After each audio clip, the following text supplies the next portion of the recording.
Hello students, welcome back. और आज का ये जो लेक्चर है हमारा रियल नंबर्स हमारा चैप्टर चल रहा है। इस चैप्टर के अंदर आज हम पढ़ने वाले हैं डेसिमल एक्सपेंशन पढ़ेंगे रियल नंबर्स पर। इसके पहले वाले लेक्चर में मैंने नंबर लाइन आपको समझाई थी। नंबर लाइन के ऊपर √2, √3, √5 इन नंबर्स को कैसे हम पुट करेंगे, किस तरह से उनको निकालेंगे, ये सारी हमने डिटेल्स देखी थी। तो जिन्होंने वो वीडियो नहीं देखा, मैं डिस्क्रिप्शन में लिंक दे दूंगा, वहाँ से जाके उसको चेक कर लेना। वीडियो स्टार्ट करने जा रहा हूँ उसके पहले मैं आपसे बोलना चाह रहा हूँ कि आप मेरा वीडियो लाइक कर दो, मेरे चैनल को सब्सक्राइब कर लो नए होते हो, क्योंकि हम इस तरह से सारे के सारे चैप्टर्स इसमें इस सीरीज़ के अंदर हम कवर करने वाले हैं। और अपने अगर फ्रेंड्स को शेयर भी कर देना ताकि ज़्यादा से ज़्यादा लोगों तक ये चीज़ पहुँच जाए। तो चलिए, decimal expansion in real numbers पे हम बात करेंगे। रियल नंबर्स दो तरीके के होते हैं, रैशनल और इरेशनल। उनका डेसिमल एक्सपेंशन देखने वाले हैं और एनसीईआरटी की जो 1.3 उसको भी हम कवर करेंगे। तो डेसिमल एक्सपेंशन के अंदर हमारे पास कुछ टर्म्स आते हैं, पहले हम उन टर्म्स को देख लेते हैं और उन टर्म्स को एक एक करके समझते हैं। डेसिमल एक्सपेंशन देख रहे हैं,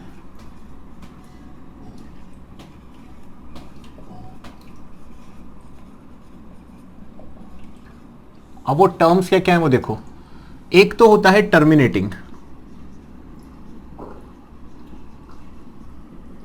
ठीक है। दूसरा होता है नॉन टर्मिनेटिंग,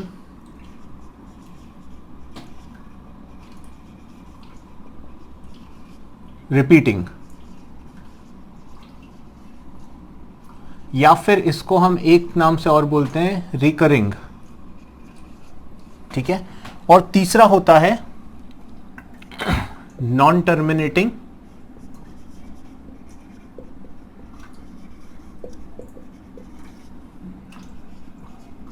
नॉन रिपीटिंग, या फिर नॉन रिकरिंग, ठीक है। तो ये तीन टर्म्स हैं, इन तीन टर्म्स को समझना पड़ेगा। हमारी एक्सरसाइज यहीं से स्टार्ट होगी। अब पहले टर्मिनेटिंग वाले कौन से होते हैं देखो। नंबर सिस्टम में रियल नंबर्स दो टाइप के होते हैं, रैशनल और इरेशनल। अब इन्हीं के बेसिस पे हम इनको बताएंगे कि कौन से नंबर्स हमारे रैशनल के अंदर आते हैं, कौन से इरेशनल के अंदर आते हैं। तो फिर देखते हैं टर्मिनेटिंग। ऐसे नंबर्स अब रैशनल नंबर्स कैसे होते हैं, P/Q के फॉर्म में होते हैं। P/Q, P और Q इंटीजर्स होते हैं हमारे, और Q is not equals to 0 होता है, वो होता है हमारा रैशनल नंबर, ठीक है। तो ऐसे नंबर्स जिनको डिवाइड करने पे उनका रिमाइंडर हमें क्या मिल जाए, 0। ऐसे नंबर जिनका रिमाइंडर हमें 0 मिल जाए वो सारे के सारे क्या होंगे, हमारे टर्मिनेटिंग होंगे। मतलब इस केस में जो हमें रिमाइंडर मिलेगा वो क्या मिलेगा, 0 मिल जाएगा, तभी तो हो जाएगा टर्मिनेट। रिमाइंडर कितना हो जाता है, 0। एक पर्टिकुलर टाइम के बाद या फिर डिवीजन चल रहा है तो जिस केस में भी हमें रिमाइंडर 0 मिल जाएगा वो हमारा क्या कहलाएगा, टर्मिनेटिंग नंबर, ठीक है। अब रिमाइंडर 0 का ही मतलब टर्मिनेट हो रहा है मतलब डिवीजन एंड अप हो रहा है, तो इसलिए हम उनको कहते हैं टर्मिनेटिंग। इसके एग्जांपल देख लो। अगर एग्जांपल की बात करूं तो एक 5/2 देख लो, ये डेसिमल फॉर्म में आएगा। 5/2 जो होगा वो उसके अलावा आप देख सकते हो 4/1 नॉर्मल एक नंबर ले लिया मैंने, 8/2। ये सारे के सारे मेरे इन सारे के सारे केसेस में, अच्छा 4/1 हटा देते हैं इसमें से, ये दो मैंने एग्जांपल लिए हैं। दोनों ही केस में अगर हम इनको डिवाइड करेंगे तो रिमाइंडर में क्या मिलेगा, 0। और जिस भी केस में हमें रिमाइंडर 0 मिल रहा है वो हमारा क्या कहलाएगा, टर्मिनेटिंग। नेक्स्ट बात करते हैं नॉन टर्मिनेटिंग, रिपीटिंग। ऐसे नंबर्स जो टर्मिनेट नहीं होंगे, मतलब उनका रिमाइंडर 0 नहीं होगा। रिमाइंडर 0 ना होगा तो वो टर्मिनेटिंग होगा। मतलब दोनों ही केस में भाई देखो, ये भी नॉन टर्मिनेटिंग है, ये भी नॉन टर्मिनेटिंग है, पर दोनों के बीच में यहां पे ये रिपीट करेगा और ये नॉन रिपीटिंग है। अब इसमें क्या डिफरेंस है, तो इन दोनों ही केसेस के अंदर क्या होगा, हमारा रिमाइंडर कभी 0 के इक्वल नहीं होगा। मतलब रिमाइंडर हमें कभी भी जो होगा वो नॉट इक्वल टू 0। इसमें भी रिमाइंडर नॉट इक्वल टू 0, दोनों ही केस में हमें रिमाइंडर 0 नहीं मिलेगा। बट ये है नॉन टर्मिनेटिंग, रिपीटिंग। मतलब की बात क्या होगा, मतलब ये बोलना चाह रहे हैं कि जो क्वेश्चन होगा ना आपका, मतलब आप जब डिविडेंड को डिवाइजर से डिवाइड करोगे, जब डिविडेंड अपन डिवाइड करेंगे डिवाइजर से, तो जो क्वेश्चन आएगा वो एक पर्टिकुलर टाइम के बाद नंबर्स रिपीट होना चालू हो जाएंगे, जैसे कि 1/3। अब जब 1/3 को आप डिवाइड करोगे 0.3333 इस तरह से करता हुआ चला जाएगा, यानी कि ये हो जाएगा जो नंबर रिपीट हो रहा है, जैसे 3 बार बार रिपीट हो रहा है तो 3 एक बार लिख के हम उसके ऊपर लगा देते हैं ये साइन, जिसको बोलते हैं बार। इसको क्या बोलते हैं, बार लगा दिया हमने उसके ऊपर। बार का मतलब है कि ये जो नंबर है जिस पे भी बार लगा है वो बार बार रिपीट हो रहा है, ठीक है। तो ऐसे नंबर्स जो रिपीट होते हैं उनके केस में नॉन टर्मिनेटिंग, एक तो टर्मिनेट नहीं होगा, दूसरा केस क्या है, रिपीटिंग, मतलब बार बार अपने आप को रिपीट करेंगे तो ऐसे हो जाते हैं हमारे नॉन टर्मिनेटिंग रिपीटिंग, वो इस केस के अंदर आ जाएंगे। अब दूसरे नॉन टर्मिनेटिंग तो है, मतलब रिमाइंडर जीरो तो होने वाला नहीं है। नॉन रिपीटिंग मतलब रिमाइंडर भी जीरो नहीं होगा और नंबर्स अपने को कभी रिपीट नहीं करेंगे, जैसे √2 1.414 और ये आगे आगे चलता रहता है और ये कभी रिपीट नहीं करेगा। मतलब ऐसा नहीं होगा कि एक टाइम के बाद जैसे 414 आ रहा है तो कुछ 4145 आ गया, फिर 4145 4145, ऐसा कुछ नहीं होगा। हर बार नया नंबर आपको मिलता जाएगा। पाई हम बोल लेते हैं कि 22/7, but it is not exactly equal to 22/7, हम ऐसा मान लेते हैं उसको। 3.14 और ये भी आगे चलता जाता है, नंबर इस केस में भी रिपीट नहीं होता। 22/7 एक्चुअल में नहीं होता, हमने उसको मान लिया सॉल्व करने के लिए। पाई की वैल्यूज खत्म नहीं होती हैं, तो √2 हो गया, पाई हो गया, और इसमें बात करें तो जैसे √5 हो गया। तो ये सारे के सारे नंबर्स ऐसे हैं जो कि नॉन टर्मिनेटिंग है, टर्मिनेटिंग कभी नहीं होंगे।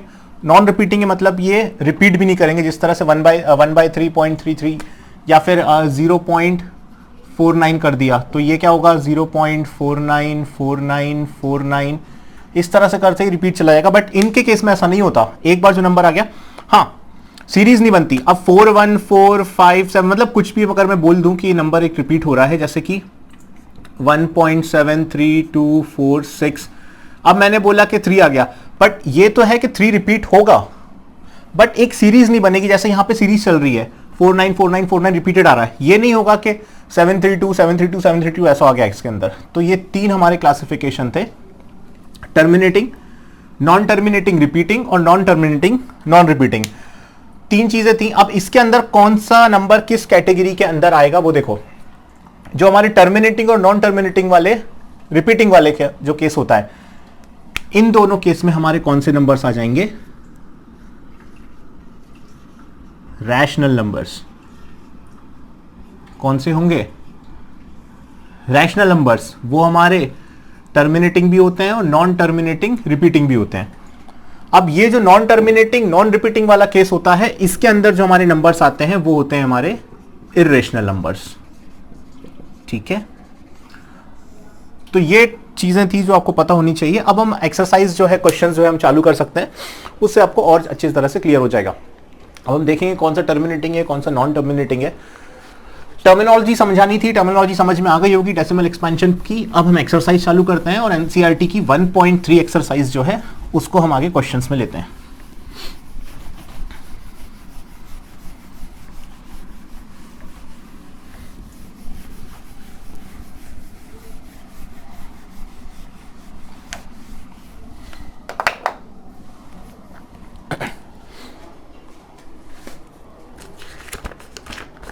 एक्सरसाइज 1.3,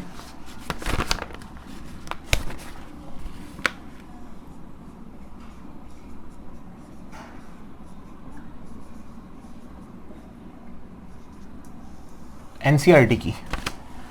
क्वेश्चन 1 है, write the following in decimal form and say what kind of decimal expansion each has.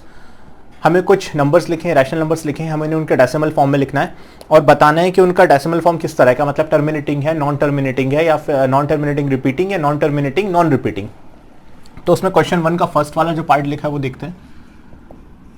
Question 1 का फर्स्ट पार्ट लिखा हुआ है 36/100। अब 36/100 सामने ही दिख रहा है हमको क्लियरली, इसमें कुछ करने की जरूरत ही नहीं है। 2 0 है तो दो डिजिट्स के बाद पॉइंट लग जाएगा, तो 1 2 और 2 डिजिट के बाद पॉइंट लग गया और ये 0 आ गया, तो ये एंड हो गया। देखो ना ही कोई नंबर इसमें रिपीट हुआ, ठीक है, और नंबर रिपीट नहीं हुआ और कंटिन्यूस फॉर्म में भी नहीं है, और ये एंड हो चुका है, इसके आगे इसमें कुछ नहीं होना। तो ये हो गया हमारा कैसा,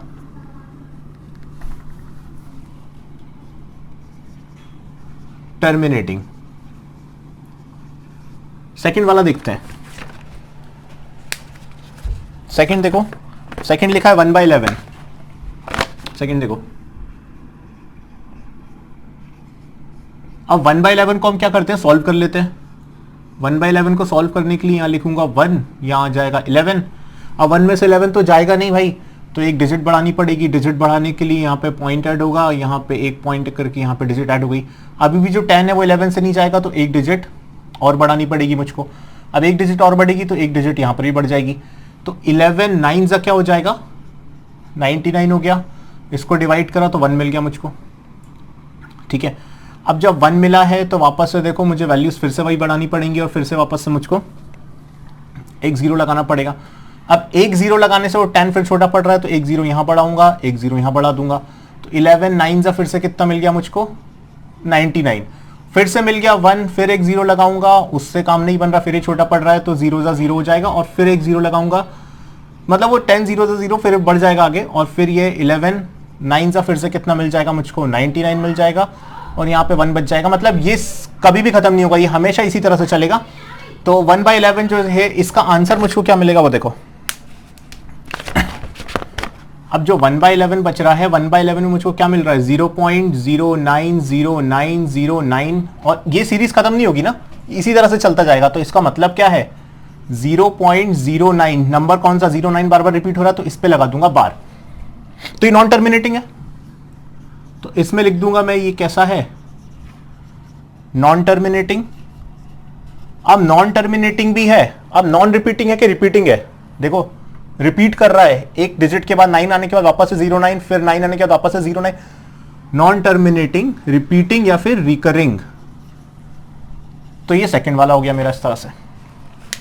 अब इसी तरह से थर्ड वाला देखो, थर्ड वाला क्या है 4 1/8। ये मिक्स फ्रैक्शन है, मिक्स फ्रैक्शन को मुझे कन्वर्ट करना पड़ेगा पहले होल में। तो 8 4 जा 32, ये हो जाएगा 33/8। 33/8 को डिवाइड कर लेते हैं, ये लिखा है 33, इसको डिवाइड करूंगा 8 से, उस तरह से निकाल लेंगे इसको सॉल्व करके।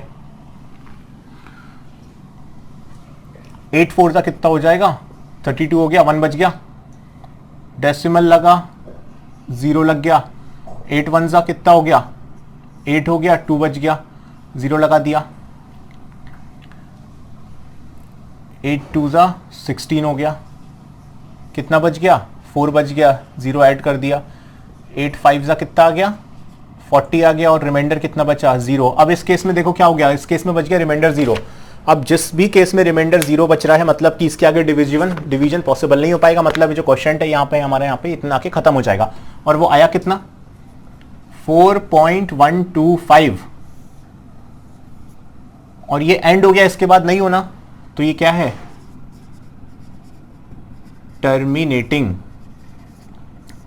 है। इसी तरह से आपको बचे हुए सारे के सारे करना है। फोर्थ वाला भी ऐसे करना है, 3/13 है, फिफ्थ वाला 2/11 और सिक्स्थ वाला 329/400। अच्छा फिफ्थ वाला देखो 2/11 है ना, हमने क्या करा है 1/11 किया है, इसी के आगे देख लो फिफ्थ वाले को हमने कितना किया 1/11 किया और 1/11 कितना आया है ये आया, मतलब 1/11 का आंसर ये है। अब उसने हमको बोल दिया 2/11, 2/11 का क्या मतलब है 2/11 का क्या मतलब है 2 इंटू 1/11, यही मतलब होता है 2/11 का। तो 2 इंटू 1/11 में निकाल चुका हूं कितना है 0.09 पे पार, मतलब कि 2 का मल्टीप्लाई करूंगा तो 0.92 18 हो जाएगा, 18 पे पार आ जाएगा। मतलब अगर 2/11 निकालूंगा तो 0.18181818 इस तरह से सीरीज चलती जाएगी। और लास्ट है सिक्स्थ वाला, सिक्स्थ वाला देखो कर लोगे, इजी है, इसका उल्टा भी करना है। अभी हमें फ्रैक्शन से डेसिमल में बताना है कि टर्मिनेटिंग नॉन टर्मिनेटिंग। अब सेकंड वाला जो पार्ट है उसमें हमको दे देगा कि मतलब इस तरह से नंबर है हमारे पास, ये नंबर है ये नंबर है, उसका फ्रैक्शन बताओ, P/Q के फॉर्म में उसको रिप्रेजेंट करो। और वो इंपॉर्टेंट है, वो आपके पेपर में भी आएगा। एक इंपॉर्टेंट क्वेश्चन मैंने लास्ट क्लास में बता दिया था कि √2 √3 √5 इनको नंबर लाइन पे कैसे शो करना है, वो आपके पेपर में आ सकता है। दूसरा जो अभी हम इसके बाद जो करने वाले हैं ये वाला पार्ट आपके पेपर में आ सकता है। तो जिन्होंने लास्ट वाला लेक्चर नहीं देखा इस सीरीज का वो देख लेना, जरूरी है, वो पेपर में आ सकता है वो क्वेश्चन।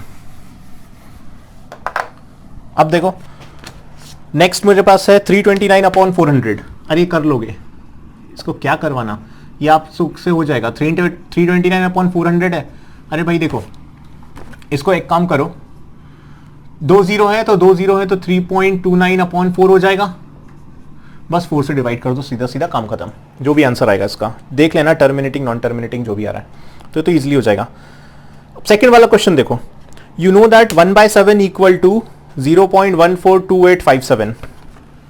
सेकंड क्वेश्चन करा रहा हूं, इसका फर्स्ट हो गया।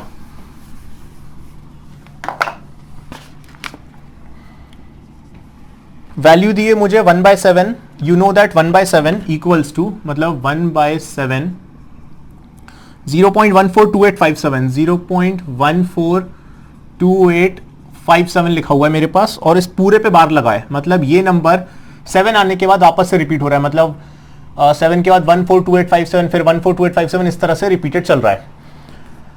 Can you predict what the decimal expansion of 2/7, 3/7, 4/7, 5/7, 6/7?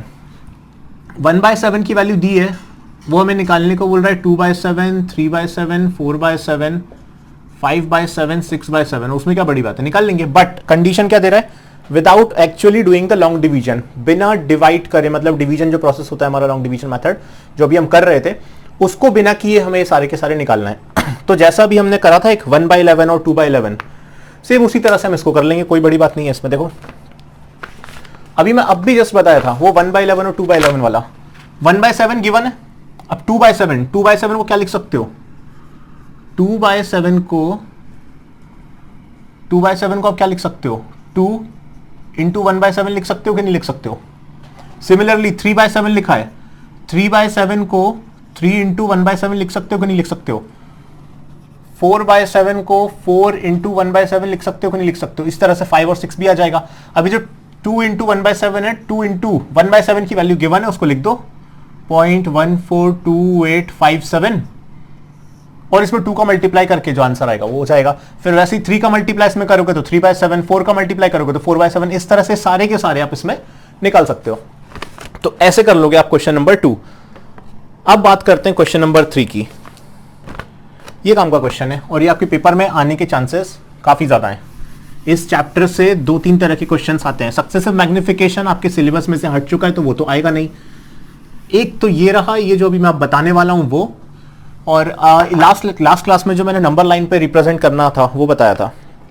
तो दोनों ही काम के, दोनों ही आप देख लेना. क्वेश्चन 3 देखो, express the following in the form P upon Q where P and Q are integers and Q is not equal to 0. अभी हमने P अपॉन Q के फॉर्म में नंबर्स थे, उनको एक्सप्रेस करा डेसिमल फॉर्म में. अब हमें दिया है क्वेश्चन 3 जो है वो डेसिमल फॉर्म में लिखा हुआ है. पहला लिखा है कौन सा, 0.6 पे बार. इसको मुझे रिप्रेजेंट करना है किसमें, फ्रैक्शन फॉर्म में. P अपॉन Q के फॉर्म में इसको मुझे लिखना है. अभी मैंने P अपॉन Q वाला फॉर्म था उसको डेसिमल फॉर्म में कन्वर्ट करा. अब डेसिमल फॉर्म में दिया, इसको P अपॉन Q के फॉर्म में करना है. ठीक है, कोई बड़ी बात नहीं है. उसमें तो लॉन्ग डिवीजन कर रहे थे, ठीक है, उसमें टाइम ज्यादा लग रहा था, उसको सिंपल लग रहा होगा, बट इसमें टाइम भी कम लगेगा और ये उससे भी ज्यादा सिंपल है. देखो करना क्या है, जितनी डिजिट्स पे बार है, कितने डिजिट्स पे बार है, 1 पे बार है. अभी तो इसमें एक और दिया है, 3 दिए हैं. चलो हम 2 देख लेंगे, तीसरा आप कर सकते हो. फिर एक आप भी करेंगे, प्रैक्टिस के लिए दे दूंगा. ये है 0.47 पे बार, और तीसरा वाला लिखा हुआ है मुझको 0.001 पे बार. तीनों पे ही लगा है. Okay fine. इस वाले में सिर्फ 7 पे बार लगा है. पहले 0.6 वाला देखो, एक डिजिट पे बार लगाए तो हम क्या कर लेते हैं, पहले इसको x मान लेते हैं. लेट x इक्वल्स टू 0.6 बार. ठीक है, जितनी वैल्यू पे बार लगा है, जितनी डिजिट्स पे, उतने 1 के आगे 0 लगा के मल्टीप्लाई कर दोगे. जैसे यहां पे एक डिजिट पे बार लगाए, 1 के आगे एक 0 लगाओगे. यहां पे कितने डिजिट्स के ऊपर बार लगाए, देखो वैल्यू तो 2 है पर बार किस पे लगाए, सिर्फ एक डिजिट पे, तो यहां पर ही 1 के आगे एक 0 लगाओगे. यहां देखो 1 2 3, यहां 3 डिजिट्स पे बार लगाए तो 1 के आगे कितने 0 लगाओगे, 3 0 लगा दोगे. अब बहुत ही सिंपल काम, इस नंबर का मल्टीप्लाई दोनों साइड कर दोगे. क्या लिखूंगा मैं, मल्टीप्लाइंग बाय 10 बोथ साइड्स. दोनों साइड 10 का मल्टीप्लाई करूंगा. इसको क्या बोलेंगे, 0.6666 और ये ऐसा चलता जाएगा. अब जब दोनों साइड मल्टीप्लाई करूंगा तो इस साइड 10 का मल्टीप्लाई करूंगा तो ये हो जाएगा 10x, और इधर 10 का मल्टीप्लाई करूंगा, लिखा क्या है 0.6666, और इस तरह से आगे लिखा हुआ है पूरा. यहां तो रहा 10x, यहां देखो 10 का मल्टीप्लाई तो एक डिजिट किधर, राइट हैंड साइड शिफ्ट हो जाएगा, तो ये हो जाएगा 6.666, और ये इस तरह से आगे आगे चलता जाएगा, खत्म नहीं होगा. ठीक है, अभी 6.66 को मैं क्या लिख सकता हूं, वो देखो 10x लिखा हुआ है, इसमें कुछ नहीं ऐड करना. 10x यहां पे लिखा हुआ है, 6 प्लस 0.6666 और ये आगे चल रहा है। 10 का मल्टीप्लाई किया, जो डेसिमल था वो एक राइट हैंड साइड शिफ्ट हुआ, एक का मल्टीप्लाई करा तो एक शिफ्ट हो जाएगा, दो करोगे तो दो तरफ शिफ्ट हो जाएगा, एक का मल्टीप्लाई किया ना तो एक डिजिट शिफ्ट हुआ तो 6.666 हो गया। अब 6.66 को मैंने लिखा कैसे, 6 प्लस 0.66, तो अल्टीमेटली वही मिलने वाला है। बट 0.66 ये जो था ना, इसको मैंने क्या माना था, ये देखो 0.6666 क्या माना था मैंने, इसको x माना था, तो उस x को यहां पे रिप्लेस कर दूंगा। ये हो गया मेरा 10x equals to 6 plus x हो जाएगा। ये x यहां प्लस में, लेफ्ट हैंड साइड जाके माइनस हो जाएगा, तो 10x माइनस x 9x बचेगा। 9x इक्वल टू क्या मिलेगा, 6, तो x इक्वल टू क्या मिल जाएगा, 6/9, x इक्वल टू 6/9 या फिर 3 2 6 3 3 9, x इक्वल टू 2/3। मतलब जो इसका डेसिमल एक्सपेंशन होगा वो, मतलब ये तो डेसिमल फॉर्म में होगा, इसका जो फ्रैक्शन होगा p अपॉन q के फॉर्म में वो हो गया 2/3। सिमिलरली 0.47 भी ऐसे ही होगा। कैसे होगा, एक डिजिट पे बार आ रहा है ना तो 10 का मल्टीप्लाई, यहां 3 डिजिट पे बार आ रहा है तो 3 डिजिट का मल्टीप्लाई, 10 का मल्टीप्लाई। पहले तो x मान लो, लेट x इक्वल टू 0.47777, इस तरह से ही आ रहा है, 7 ही रिपीट हो रहा है, 4 रिपीट नहीं हो रहा। अब multiplying by 10 both the sides, दोनों साइड 10 का मल्टीप्लाई करो तो यहां हो जाएगा 10x, यहां पे 10 का मल्टीप्लाई करोगे तो ये जो डेसिमल है ये एक राइट हैंड साइड शिफ्ट हो जाएगा, तो ये हो जाएगा 4.7777, ये तो खत्म ही नहीं हो रहा, इस तरह से चल रहा है। अब इसमें क्या करोगे, यहां देखो 10x लिखा हुआ है, 4.7 इतना इतना लिखा हुआ है। अभी ये फिर से क्या हो गया, इसको अगर मैं एक बार फिर से लिखूं तो ये क्या हो जाएगा, 4.7 पे बार, 4.7 का बार हो गया ये, देखो वही केस हो गया फिर से एक बार। और मैं अब इसमें क्या कर दूंगा, देखो एक डिजिट के बाद रिपीट हो रहा है ना, तो फिर से मैं इसमें वही काम कर दूंगा, एक 10 का मल्टीप्लाई और कर दूंगा। क्या हो रहा है, 4.7 पे बार हो रहा है तो एक मल्टीप्लाइंग बाय 10 बोथ साइड्स, एक बार और कर दूंगा,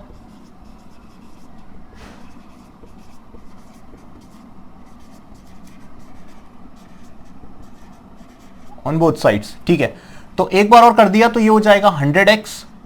अब इधर कितना मिलेगा, ये कितना था, 10 इंटू 4.7777 चल रहा था, इसी वजह से करा क्योंकि देखो यहां पे वापस से रिपीट हो रहा था, तो फिर एक डिजिट मुझे और करनी पड़ी। तो ये कितना हो जाएगा, 100x इक्वल्स टू 10 करा है तो फिर से शिफ्ट हो जाएगा, मतलब कि 47.7777, इस तरह से ये कंटिन्यू हो जाएगा। अब देखो और क्या होगा अब इसमें आगे, अब इसको देखो कैसे चेंज करोगे। मैंने x क्या माना था, चलो x छोड़ो, मैंने 10x क्या माना, ये देखो ये माना है मैंने 10x 4.7, ठीक है। तो ये 4.7 कैसे बनेगा, अगर मैं 100x को यहीं पे रखा करने दूं और इसमें 43 में अगर 4 और ऐड कर दूंगा तो 47 हो जाएगा, 43 प्लस 4 और ऐड कर दिया तो 47 हो गया, और 0.7 बढ़ाना है तो 4.77 कर दिया मैंने, और इस तरह से इसको आगे इंक्रीज कर दिया। तो 43 प्लस 4.7 कितना मिलेगा, 47.7 वापस से मुझको मिल जाएगा। अब ये मेरा नंबर आ गया। अब देखो क्या करोगे आगे,